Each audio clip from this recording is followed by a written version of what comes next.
Bismillahirrahmanirrahim değerli arkadaşlar. Bu haftada yine dünyada ve Türkiye'de önemli gelişmeler konuşuldu, tartışıldı. Biz de parti olarak bu gelişmelere dair partimizin düşüncelerini sizinle paylaşmak üzere karşınızdayız. İlginiz için teşekkür ediyoruz. Bu haftanın önemli iç gündem maddelerinden bir tanesi sağlık sisteminde yaşanan sorunlardı. Üst üste yığılan sorunlar sağlık sistemini çökme durumuna getirmiştir. Hekimler başta olmak üzere personelde ciddi bir istifa furyası başlamış. Geldiğimiz noktada bütün pahalılığına rağmen özel sektör kamu hastanelerinin yerini tutmuştur. Sorunlarına duyarsız kalındığını ifade eden hekimler iş bırakma noktasına gelmiştir. Hekimlere göre kendilerine garez güden bir politika yürütülmektedir. Her 5 dakikaya bir hasta düşecek şekilde bir randevu sistemi ile kimseye sağlık hizmeti sunulamaz. Yaptığı işe göre düşük ücret alan ve yoğun çalışma temposuyla hasta bakmaya çalışan hekimlerden kaliteli bir hizmet beklenmesi abes ile iştigaldir. Tedbir alınmazsa yakında devlet hastanelerinde belki de üniversitelerde ciddi bir ameliyat yapılamayacak duruma gelinecektir. Değerli arkadaşlar, vatandaşlara göre ise hizmete erişilmesi neredeyse imkansız bir noktaya gelinmiştir. Bazı dallardan araya hatırlı kişiler girmezse randevu alınamamakta ya da çok uzun zaman sonrasında randevu alınabilmektedir. Özel sektörün de bir standardı yoktur. Çok yüksek sigorta primleri ödediği halde hizmete ulaşabilmek için özel hastanelere bir kez daha yüklü ödemeler yapmak durumunda kalan vatandaşların beli büküldü. Yani kime dokunsan bin ah işitiyorsun. Sosyal Güvenlik Kurumu'ndaki israf nedeniyle devlet de bu gidişle gittikçe ağırlaşan yükün altından kalkamaz duruma gelecektir. Gelinen noktadan kimse memnun değildir. Devletin de toplumun da sırtında artık taşınamayacak bir yüke dönüşen sağlık sisteminde tepeden tırnağa yeni bir yapılandırmaya ihtiyaç vardır. Evet arkadaşlar, gündemin diğer önemli başlıklarından bir tanesi Türkiye'de yaşanan kar afeti ile ilgili gelişmelerdir.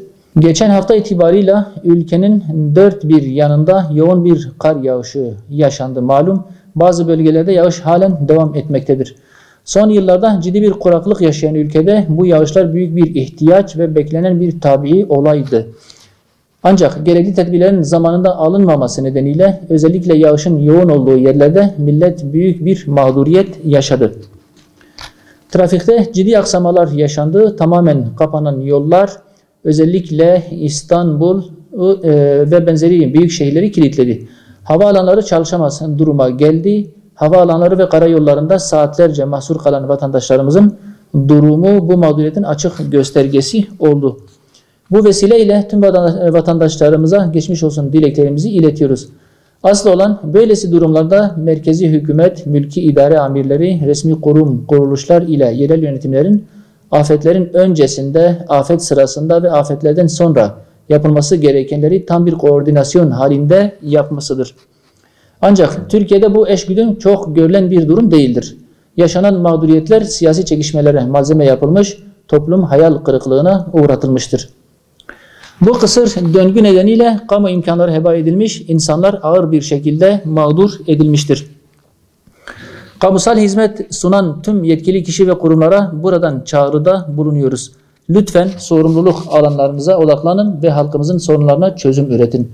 Halkımıza hizmet için size emanet edilen makamları ve mevcut imkanları kısır siyasi hesaplaşmalarınıza kurban etmeyin. Değerli basın mensubu arkadaşlarım, Türkiye'nin gündem maddelerinden bir tanesi de olağanüstü hal döneminden kalan uygulamaların oluşturduğu sonuçlardır. Anayasa Mahkemesi geçtiğimiz günlerde vermiş olduğu yeni bir kararla 7086 sayılı kanunun bazı maddelerini iptal etti. Olağanüstü hal sürecinde yayımlanan kanun hükmünde kararnamelerin hükümlerini kalıcı hale getiren ilgili kanunun bazı maddelerinin iptal edilmesi hukuk devleti ilkesi yönüyle önemli bir karardır. Buna göre kamu hizmetlerinden çıkarma kararlarının yargılama süreci bitmeden alınmasının masumiyet kainesine aykırı olduğuna karar veren Anayasa Mahkemesi, kişiler hakkında işlem tesis edilirken masumiyetin lekelenmemesi gerektiğine dikkat çekmektedir. Bununla birlikte kamudan çıkarılan kişilerin pasaportlarının iptal edilmesini öngören hükmü de iptal eden Anayasa Mahkemesi seyahat hürriyetine işaret etmiştir. Olağanüstü hal uygulamaları ancak olağanüstü hal boyunca ve ölçülülük ile zaruret ilkeleri gözetilerek uygulanabilir. Olağanüstü halin bitmesinin üzerinden yıllar geçmesine rağmen bu uygulamaların halen devam ediyor olması hukuk devleti ilkesiyle bağdaşmayan ciddi hak ihlallerine neden olan bir durumdur. Normalleşme, mağduriyetleri giderme, hukuk ve ölçülülük standartlarına geri dönme bir aciliyet kesbetmektedir. Bu anlamda Anayasa Mahkemesi'nin vermiş olduğu karar önemlidir. Uygulayıcılara düşen bu kararlara uymak ve arkasından dolaşmamaktır. Nitekim mahkeme kararlarına rağmen uygulamada mağduriyetlerin giderilmediği, aksine mağduriyetlerin uygulayıcılar eliyle pekiştirildiği bir vakadır. Bu anlamda Türkiye mevcut şartları normalleşme bağlamında yeniden değerlendirmelidir. Değerli arkadaşlar, sizin vasıtanızla aile kurumuna dair önemli bir hususa işaret etmek istiyoruz. Hükümet nüfusun yaşlanmasını önlemek ve genç nüfusun artması için ailelerin çocuk sahibi olmalarını teşvik etmektedir malum. Ancak her geçen gün zayıflayan aile kurumu göz önüne alındığında teşvik amacıyla verilen destekler güncelliğini yitirmiş ve gülünç duruma düşmüştür. 15 Mayıs 2015 tarihinde yapılan yasal düzenlemeye göre ailelere ilk çocuk için 300 TL, ikinci çocuk için 400, 3 ve sonrası için ise 600 TL doğum yardımı olarak verilmektedir. Yeni doğum yapmış anneye verilen doğum yardımı aradan geçen 7 yılda TL'nin önemli oranda değer kaybetmesine ve paranın satın alma gücü ciddi bir şekilde düşmüş olmasına rağmen artırılmamıştır. Yüksek enflasyonun geçimi iyice zorlaştırdığı bu günlerde aileler çocukların ihtiyaçlarını karşılamakta zorlanmakta ve yeni bir evladın maddi sorumluluğundan çekinmektedir. Hükümet sosyal devlet ilkesi gereğince ailenin enflasyon ve hayat pahalılığı karşısında ezilmemesi için yükünü hafifletmek durumundadır. Aile kurumunun geleceğe güvenle taşınabilmesi için daha etkin reform ve daha ciddi teşviklere ihtiyaç vardır. Doğum yardımı için verilen meblağ makul bir seviyeye yükseltilmeli ve her yıl yeniden değerleme oranlarına göre artırılmalıdır. Yine aile kurumuna dair bir istatistiği daha sizinle paylaşmak istiyoruz. Birleşmiş Milletler'in 149 ülke arasında yaptığı değerlendirme ile belirlediği Dünya Mutluluk Raporu'nda Türkiye 11 basamak düşerek 104. sıraya gerilemiştir. Bu durum geleceğimiz açısından endişe vericidir.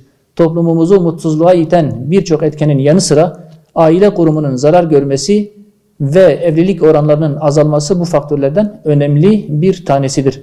Toplumu ruhen ve bedenen doyuran, sosyal hayata huzur ve sükûna sağlayan aile kurumu mutlak surette korunmalı, aile bütünlüğü tesis edilmeli ve gençleri evliliğe teşvik edecek politikalar geliştirilmelidir.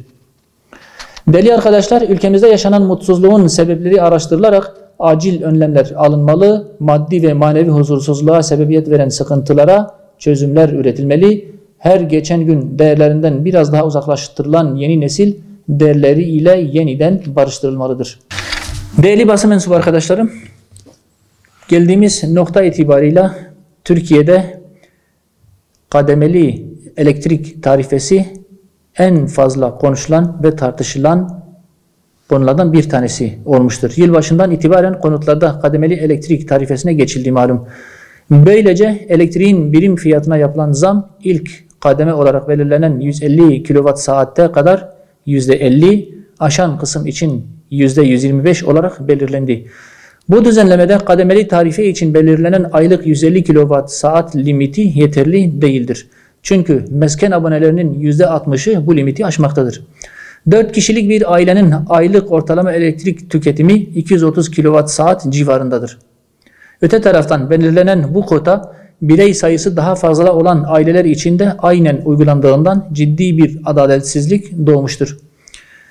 Sayaç okuma görevlilerinin 3-5 gün sayaçları geç okudukları, bu şekilde kotanın aşıldığı şeklindeki şikayetler de çok yaygın bir hal almıştır. Halkın önemli bir kısmının temel ihtiyaçlarını karşılamada ve geçimlerini temin etmede bir hayli zorlandığı bir dönemde hangi gerekçeyle olursa olsun temel tüketim ürünlerine bu denli fahiş zam yapılması doğru değildir.